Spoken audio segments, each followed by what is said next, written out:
Something else you can do besides just setting up your coffee area so that all your coffee product is together and your coffee vending products together.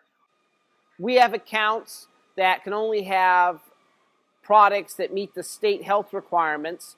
So we take all those products, we put them on special racks so they're all together. If someone's going to one of those kind of accounts, they know that all the product they need for it's going to be in the same place. We have some beverage machines that are not with our major supplier. And so for those machines, we keep all the product in one area. If a driver is going to one of those machines that day, they know they'll find all the product in the same place. It also makes it easy when you're ordering your product. You go to that place with your clipboard. It's all in one spot. It's easy to make sure you get everything you need from that manufacturer.